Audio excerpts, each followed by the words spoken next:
উপস্থিত আছেন নদিয়া উপজেলা বিএনপির সাধারণ সম্পাদক বেলায়েত হোসেন আদত। উপস্থিত আছেন নদিয়া পৌর বিএনপির সভাপতি আলেকজান্ডার। উপস্থিত আছেন নদিয়া পৌর বিএনপির সাধারণ সম্পাদক শফিউল আলম সুমন। উপস্থিত আছেন নদিয়া পৌর সাবেক মেয়র শ্রদ্ধাভাজন বড় দাদা সুরসুন্দা। উপস্থিত আছেন পৌরসভার সাংগঠনিক বাচ্চু ভাই এবং গোলাম ভাই। উপস্থিত আছেন নদিয়া উপজেলা মহিলা দলের নেত্রী রেশমা আপা। উপস্থিত আছেন নদিয়া পৌর যুব দলের আহ্বায়ক গোলাম রব্বানী, যুগ্ম আহ্বায়ক মেহেদী হাসান। উপস্থিত আছেন পৌর ছাত্র দলের সভাপতি কলিম।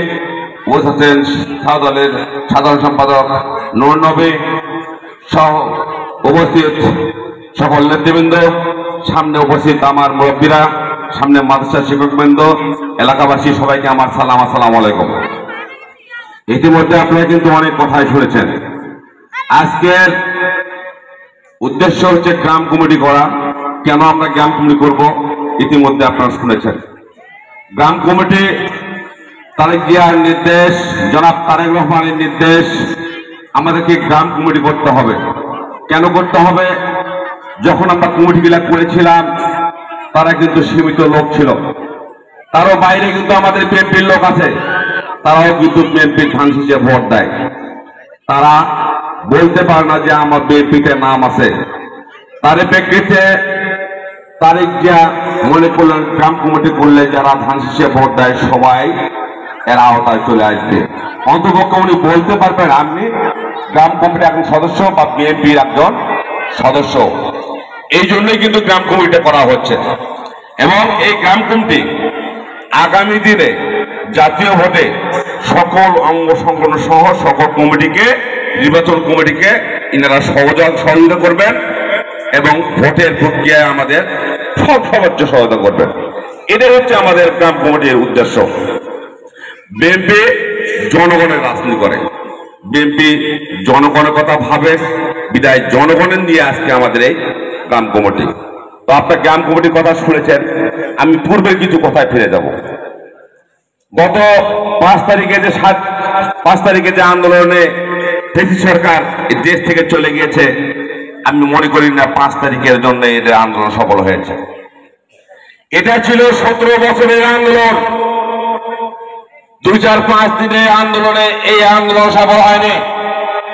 আমি মনে করি 17 বছরে যে আন্দোলন হয়েছে, আমরা এলাকায় থাকতে পারিনি, আমরা জেল খেটেছি, আমরা বাড়ি ছেড়েছি, আমরা মামলা খেটেছি, কেউ এলাকায় থাকতে পারে। তার ফলশ্রুতিতে বিস্ফোরণ হয়ে দেখা দিয়েছে 5 তারিখ, তখনই সফল হয়েছে 5 তারিখ। আমি মনে করি ছাত্র জনতা খালি একাই ছিল না, গোটা বাংলাদেশের লোক বিক্ষুব্ধ হয়ে এই একটা সরকারকে পতনের জন্য সবাই একত্রবদ্ধ হয়েছিল। কারণ 17 বছর মানুষ কিন্তু ফের মতো কথা বলতে পারে, তাদের বাক স্বাধীনতা ছিল না। আপনারা নন্দিয়াদের কাছাকাছি বসবাস করেছেন, কুখ্যাত সন্ত্রাসী দ্বারা এই নন্দিয়ামে কোনো ওয়ার্ডে বিএনপিকে দাঁড়াতে দেয়নি। ওটা নন্দিয়ামকে তিনি কক্ষিগত করেছিলেন। এই টোকাই রানা সন্ত্রাসী সবাইকে জিম্মি করে এলাকাকে একটা টোকাই রানার এলাকা পরিণত করেছিলেন। এই টোকাই রানা কিছু সন্ত্রাসী ছেলে ফেলে তৈরি করে তাদের হাতে অস্ত্র তুলে দিয়েছিলেন, বিভিন্ন ধরনের অস্ত্র। সেই অস্ত্র দিয়ে মানুষকে জিম্মি করতেন। মানুষ ভয়ে বিএনপির কথা বলতো না। তো কারণ হচ্ছে আপনারা হচ্ছে উপজেলার পাশাপাশি, এই জন্য আপনাদের উপর ঝামেলাটা বেশি হয়েছে। যারা আমরা গ্রাম পর্যায়ে থাকতাম, দূরে থাকতাম, সেখানেও হামলা হয়েছে, ঝামেলা হয়েছে, কিন্তু আপনাদেরটা বেশি হয়েছে। কারণ আপনারা পাশে ছিলেন, এই জন্যই কিন্তু আপনারা বিএনপি করতে পারতেন না, বিএনপি বলতে পারতেন না। কোন সময় এমন অবস্থা ছিল, আমরা ওয়ার্ড কমিটি যখন করতে গিয়েছিলাম, সভাপতি করার জন্য লোক খুঁজে পাইনি, সেক্রেটারি করার লোক খুঁজে পাইনি। যখন বলেছিলাম ভাই তোমার আইডি কার্ডটা দাও, তখন বলেছিল ভাই আমি আইডি কার্ড দিতে পারবো না, আমি সদস্য হতে পারবো না। এমন একটা দ্রুত অবস্থায় বিএনপি ছিল, সে ভয়তে বিএনপির নাম বলতে পারতো না। সে কিন্তু বুকে লালন করতো বিএনপি, কিন্তু ভয়ে মুখে বলতে পারতো না। কারণ যদি আমি বিএনপিতে নাম লেখাই, কালকে আমার মামলা হবে, কালকে আমার বাড়িতে পুলিশ আসবে, আমার হয়রানি হবে, আমাকে ধরে পুলিশ জেলখানায় ভরাবে। এই জন্য কিন্তু আপনারা নাম লেখাতে চাননি। এই জন্য আমি নন্দীগ্রামের সমস্ত জায়গায় কিন্তু কমিটির ব্যাপারে সহায়তা করছি। আমি যখন দেখেছিলাম, আমরা কিন্তু দুঃসময়ের কর্মী, আমরা কিন্তু সুসময়ের কর্মী হয়নি।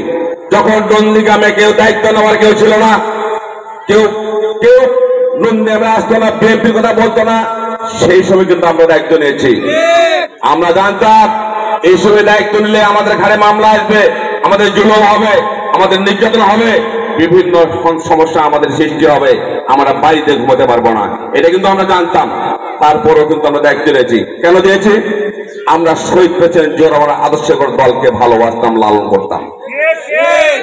যে শহীদ প্রেসিডেন্ট জিয়াউর রহমান আমাদের বগুড়া দৃষ্টিতে জন্মেছিলেন, এটা আমাদের গর্বের কথা। তার এই আদর্শে আদর্শিত হয়ে আমরা বিএনপি করি, তাই এই নন্দীগ্রামে দায়িত্ব নিয়েছিলাম। আমি নন্দীগ্রাম পৌর কমিটির সময় আমি নিজে হাতে করেছি। আমি যখন দেখেছিলাম যতগুলো কমিটি ছিল, নন্দীগ্রাম কমিটিকে ঢাইলে সাজাতে হবে। সাজাতে গেলে কি করতে হবে? ফাইট করার মতো লোক লাগবে। নন্দীগ্রামে দাঁড়াতে গেলে ফাইট করার মতো লোক লাগবে। তারে ফলশ্রুতিতে অনেক নেতা খুলে পাচ্ছে। আজকের এই আমার ডানে পায়ে নেতৃবৃন্দ আলেকজান্ডারকে বানিয়েছিলাম, যা সুমনকে বানিয়েছিলাম, তারা পরীক্ষিত নেতা, কারণ নতুন আজকে নেতা হয়নি, পরীক্ষিত নেতা। এই জন্যে তাদেরকে বানানো হয়েছিল, যাতে করে পৌরসভায় এই সন্ত্রাসীর মোকাবেলা করতে পারে। আজকে ছাত্রদল যারা আছে পিছনে, যুবদল যারা আছে পিছনে, তাদেরকেও কিন্তু আমরা নেতৃত্ব বানিয়েছি। তারা কিন্তু দোষ সময় এই নন্দীগ্রামে নেতৃত্ব দিয়েছে। আমরা যখন প্রোগ্রামের জন্য ডাক দিয়েছি, গোটা নন্দীগ্রামে কিন্তু মাত্র 50 জন জমাতে পারেনি, রাস্তায় দাঁড়াতে পারেনি, কারণ কেউ কিন্তু আন্দোলনের সময় কেউ আসতো না, ভয়ে ভীতিতে কেউ আসতো না। আজকে আমরা এক জায়গায় দাঁড়ালেই কিন্তু 200-300 জন লোক হয়ে যায়, কিন্তু সেই সময় আমরা কিন্তু লোক খুঁজে পাইনি। এমন অবস্থায় জনগণ ছিল, শঙ্কিত অবস্থায় ছিল। তাই আগামী দিনে আপনাদের কোনো ভয় নাই, আপনারা নির্ভয়ে থাকবেন, নির্ভয়ে দেশ নেত্রী খালেদা জিয়ার পক্ষে কাজ করবেন। এই জন্য আপনাদের কিন্তু আজকে এই কমিটি করা হচ্ছে। আমাদের সাবেক এমপি মাত্র কয়েক বছর ছিল, উনি কিন্তু প্রত্যেকটা মাদ্রাসা, স্কুল, কলেজে উনার সাধ্য মতো কিন্তু অনুদান দিয়ে গেছেন। আমার জানা মতে গত 20 বছরে যত মসজিদের টাকা দেওয়া হয়েছে, তার চেয়ে সবচেয়ে বেশি টাকা দেওয়া হয়েছে সাবেক এমপি মোশাররফ নয়। এমন কোন মসজিদ নাই সেখানে আমরা অনুদান দেয়নি। রাস্তাঘাট শুরু করে ছোট ছোট রাস্তাঘাট, কালভেট, মসজিদ, বিভিন্ন অনুদান কিন্তু আমরা দিয়েছি। উনি অল্প সময়ের মধ্যে আপনাদের কিন্তু অনেক অনেক কাজ করেছেন।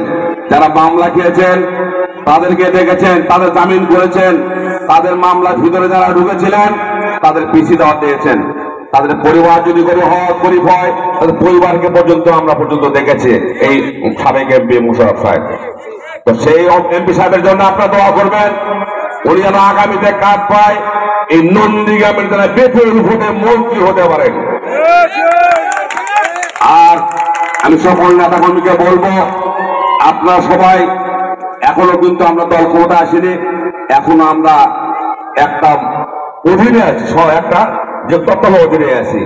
তাই আগামীতে ভোট প্রক্রিয়া সঠিকভাবে হলে ভোটের প্রক্রিয়ার মাধ্যমে আমরা আসতে হবে, কারণ আমরা তো সিলমারে রাজনীতি করি না, আমাদের ভোটের মাধ্যমে আসতে হবে। তাই জনগণের সাথে মিশে থেকে আমাদের সবাইকে ঐক্যবদ্ধ করে এক ছাতায় নিয়ে আসতে হবে, তবে আমরা সফল হব। নন্দীগ্রামের সকল নেতা কর্মীকে বলবো, আপনার কোথাও যদি চাঁদাবাজি, ধান্দাবাজি, কোথাও কারো ব্যবস্থা করে কোন জুয়া খেলা হয়, আমি জানি এই এলাকায় জুয়া খেলা নাকি মাঝে মাঝে কানে আসে। আমি আপনাদেরকে অনুরোধ করব, যদি কোথাও জুয়া খেলা, ধান্দাবাজি হয়, আপনারা সবাই গায়ে মানে লাঠি নিয়ে তাদেরকে তাড়িয়ে ওখানে তুলে দেবেন। কোন ধান্দাবাজি নন্দীগ্রামে চলবে না, কোন চাঁদাবাজি নন্দীগ্রামে চলবে না। নন্দীগ্রাম একটা স্বচ্ছ জায়গা, এখানে কোন রকম এখানে হবে না ইনশাআল্লাহ। নন্দীগ্রাম জনগণের ম্যান্ডেট নিয়ে এসেছে, নন্দীগ্রাম এমপি হয়েছে সাবেক মোশাররফ হোসেন এমপি।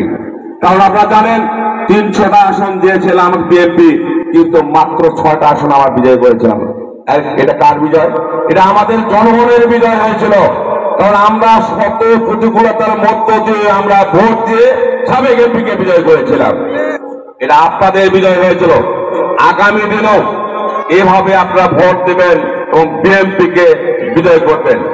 বর্তমানে একটা সমস্যা আমরা দেখতে পাচ্ছি, ইসকনের কথা শুনেছেন না আপনারা? ইসকনের নামে একটা মিথ্যা একটা ষড়যন্ত্র শুরু হয়েছে। এটা এই শেখ হাসিনার একটা পরিকল্পিত একটা অংশ। শেখ হাসিনা বিভিন্ন সময় বিভিন্ন সংগঠন দিয়ে আন্দোলন করার চেষ্টা করছে। এখন হিন্দু সম্প্রদায় ইসকন নামে একটা সংগঠন আছে, কুখ্যাত সংগঠন। এই সংগঠন দিয়ে হিন্দুর নাম দিয়ে উনি একটা ঘোড়া পানিতে মাছ শিকার করার চেষ্টা করছেন। আপনারা সবাই সজাগ থাকবেন। আমরা হিন্দু ভাইদের বিরুদ্ধে নই, আমরা ইসকনের বিরুদ্ধে। কারণ তারা হিন্দু নয়, তারা হচ্ছে উগ্রপন্থী। এই উগ্রপন্থীর বিরুদ্ধে আমরা সনাতন ধর্মে যারা ভাইরা আছেন, আমরা গত পূজায় আমরা দেখেছি আপনারা কিন্তু তাদের মন্দির পাহারা দিয়েছি। তাদের সাথে আমাদের একটা সম্পর্ক আছে, আগামীতেও থাকবে ইনশাল্লাহ। কিন্তু ইসকন সন্ত্রাসীরা যদি কোনো খারাপ কিছু করতে চায় তাহলে কিন্তু আমরা সবাই ছাড় দেবো না ইনশাল্লাহ। তাই আর কথা বাড়াবো না। দীর্ঘক্ষণ ধরে আমরা কথা শুনছেন, বিভিন্ন কথা শুনেছেন। সব কথার এক কথা, আপনারা সুসংহত হন, একসাথে আসেন, বিএনপিকে শক্তিশালী করেন। আগামী দিনে জাতীয় সংসদে বিজয়ী করে এই নন্দীগ্রামে ফুলের মায়া দিয়ে যারা এমপি আনতে পারি, এই আশা ব্যক্ত করে আগামী দিনে আপনাদের সুস্বাস্থ্য কামনা করে কথা শেষ করছি। শহীদ জিন্দাবাদ, খালেদা জিন্দাবাদ, জিন্দাবাদ। সবাইকে ধন্যবাদ। আসসালামু আলাইকুম।